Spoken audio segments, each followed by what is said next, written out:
everybody, it's Derek, aka Mr. Shred, with Masters of Shred, your #1 source of all your spectacular daily content. I have a very special guest here with me.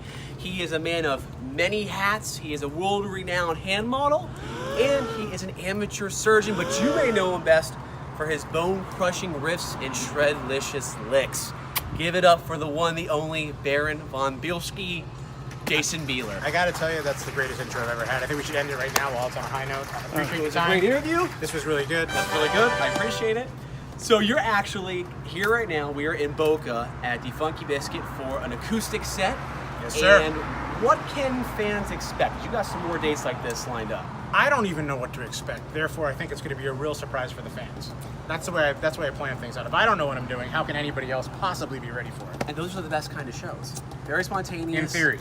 Right? Exactly. Something very exciting, without a doubt. Now, I want to go into something with you. We have to almost go to the beginning of your shred career here a little bit. Sure. Where were you on September 12th, 1981? I think this is where you're going, so I'm gonna answer this like I know. But the only reason I know is because I think this would be the. Was I at the Ozzy Osbourne concert with Randy Rhoads at Sunrise Musical Theater? Rumor has it you were there. See how good that. I didn't know the date, but thank you for reminding me. You got it. Yes, that was my first concert I ever saw. Blizzard of Oz, Randy Rhoads, Rudy Zarzo, Tommy Aldridge, amazing, and Def Leppard opened up. There we go. And that was With the original guitar player Pete Willis. Right. The whole deal. So you Yep. saw two legends right there on By stage. complete accident. My mom used to work at the box office at Sunrise Musical Theater. Wow. And so she was like, Osbourne is coming. The kid might like that, you know? So I was like, and it was a complete accident. And I got like third row, and it was life-changing. That influenced you. to play Without a guitar, doubt, right? seeing that. And the biggest thing I walked away from that concert remembering is I heard this amazing song. So I immediately went to the mall the next day and bought the album that was out. And I went through the whole thing and I was like, man, that's not what I heard. Like, it was freaking me out. Like, because I was like, it was the most important piece of music. It moved me. And I was so disappointed. Like, I couldn't find it. And then Diary of a Madman came out, and it was Believer. But they were playing it before it was out. Because I remember Randy Rhoads walking up and doing this whole harmonic. I was like, my God, that's the most ominous, horrifying thing I'd ever heard on. You couldn't make a more evil riff Right. at that time. And so finally I found it. So then you started to play guitar, or were you playing guitar before that? I was playing guitar a little bit. I wanted to be a bass player originally. Really? Because of Kiss. And my mom didn't really conceptualize the difference between the instruments and bought me a guitar. And I was too you can't just go like, hey mom, you really screwed up. Right. And when you get this, like, oh, outstanding. She meant well. And over exuberant bass. So I started playing then, and just, neighbors and friends. And Self-taught. yeah, up until that point, yeah. So I know that inside the early Saigon Kick days, you could be seen playing a lot of Telecasters. Were there ESP? Were they sometimes Schecters? Recently, I had a couple of Schecter tellies that they had sent me that I thought were great. In the old days, I played ESP. Matt from ESP was amazing. I had a guitar that was stolen from me that was the original one that was made down here. But it was just parts and spare. Okay. That was the big Parts, thing yeah. for all the bands down here to get your own guitar built. I'm doing that now. But you never played Kramer. No. Well, that time was very popular, or semi-fading out I like a to little say bit. because I was really insistent about what I wanted. I just couldn't afford a Kramer at the time, so I had to. Yeah, The Kramer's closest fine. I could get to anything of quality was to go in and buy all scratch and dent parts from like a builder that was like, well, this guy ordered this body and it didn't come pay for it, or I did this paint job and it messed up. Do you want that? I was I like, think yeah. there's one other shredder who did that and it worked out pretty well for him too. Yeah, slightly better Yeah. than me, but yeah, it worked out for him. It worked out good. That's great though. Now, kind of fast forward a little bit. There are pictures with you with Zach Wild. I put one on Masters of Shred. You probably saw it. Zach Wild's wearing my back suck shirt. Yes, in he that was. shredder. When was that? Where was that? That was in Japan. We opened up for Ozzy at the Budokan. So talk about a Lion King moment, like Talking about. full circle to becoming friends with Zach. And Zach had me stand on stage behind his amps, and I'm like, man, I was the kid in the third row. Now I'm on stage at the Budokan, live in Cheap Trick Live at Budokan, all this kind of Exactly. insane history. So you're now. And now I've become friends with Zach, and it was like the coolest thing. Yeah. Are you guys still friends? You guys Yeah. still keep in touch? Not as often as we should, but we've seen each other tons of times over the years, and he's a beast. You The guys man's a beast. Both grew beards. Yes, he was slightly before me. Slightly before. Slightly before me. But in that same time period, you were also playing live with Talisman, with Just Got Soto? Is that right? Right before Saigon Kick got signed, a friend of ours had sent Jeff, I didn't know anything about this, but Jeff was trying to put a solo band together, and he sent him a demo tape that I had played on for his bass audition. And Jeff was like, I'm not interested in the bass player, but who's the guitar player? So I'm sitting at home at my mom's house, and this is like, I mean, I don't know if the Shred kids can appreciate now how big Yngwie was when Yngwie, like when the Rising Force records came out. It was like Eddie Van Halen-esque in terms of everyone was like, so Jeff Scott Soto being that singer, like I'm sitting at my mom's house in Coral Springs, I get a phone call, like, you know, mom's knocking on the door, like, Jeff Scott Soto's on the phone. You know, screw off, Mom. Jeff Scott Soto, there's no way Jeff's on the phone. Rockstar moment, just like Mark. So I literally hung up on the guy. I thought it was one of my friends, and then he called back. And it was Jeff Scott Soto, and he brought me out to LA, and we worked a little bit. And a few months later, he called me and asked me to come play with him and Marcel Jacob, who was also the bass player on the Rising Force records. And it was just like a life change. It was my version of like what I imagined being in James Brown's band would be. Like they were just so pro, and Marcel was such an amazing musician and bass player. And just like, you know, you would get that look from him if like the slightest note was wrong. You'd get that like the eyebrow would go up, and you'd be like, oh, there goes the week. Made you better though, right? Oh yeah, it was great. It was trial by fire. Right, which is definitely a good thing. So you did that. You guys have been good friends ever since then. I mean, Brothers. there's pictures on Instagram, everything like that. Brothers, yeah. Have you guys ever considered about maybe doing an EP together? We're talking about doing something right now, actually. We're going to do some acoustic shows together. Wow, okay. Yeah, I mean, we've been talking about writing. You know, we've always talked about doing stuff, but our schedules just always been opposites. And You do Sons of Apollo right now, Yeah. right? With Bumblefoot, which... that Bumblefoot is no slouch, I'll tell you that, right? Right, and you're going to be with him, I think, in December at is it called the PBX Expo at Replay Music in Tampa? Absolutely. So that'll be with a bunch of great players. Stephen Lynch too, right? Of Steve Autograph? Lynch and the guy from Mastodon's going to be there, and Yeah. a bunch of great producers, and you know. It's going to be an exciting. Michael event. Wagner? Is that right? No. No. Oh, Max Norman. No. Mike Klink. Oh, Mike Klink. Okay. I All think, right. One of those mics. and, a bunch of guys. May have to make it out there for sure. Your rig though, as far as your amps go, I heard that back then in the day you used Rivieras. Yeah, Paul Rivera, who's an amazing guy. When I was really young, right before Saigon Kick even really became a thing, I went to LA, and he had built me a couple of these TBR SL1 things that were like unbelievable tanks. They weighed like 500 pounds, and they were just beasts. So that's what I used all through the Saigon Kick stuff and on all the Saigon Kick records. And now, I've been using, the people at Fractal have been amazing to me, and just, I think their stuff sounds amazing. I'm sure there's Kemper warriors that will argue to death over who needs to fight in the next Dragon Realm or whatever the hell they want to do. But the Fractal stuff sounds amazing to me, and literally gets better every week with an update. Like, that's the coolest thing. I mean, that guy Cliff is like some kind, he's like the Elon Musk of Shred.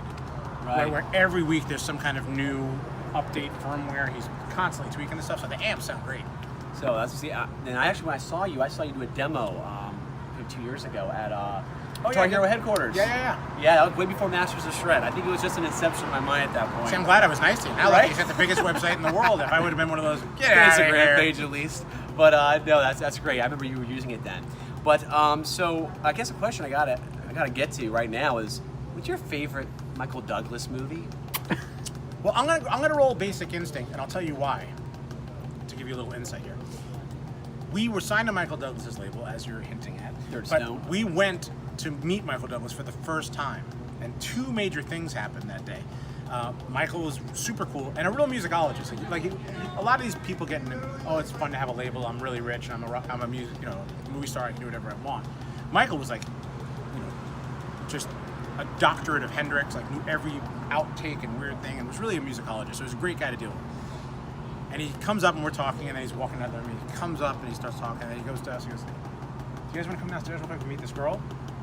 I was like 19 at the time. I was like, "Girl, you had me a girl, so let's go see." And it was Sharon Stone auditioning for Basic Instinct. Wow.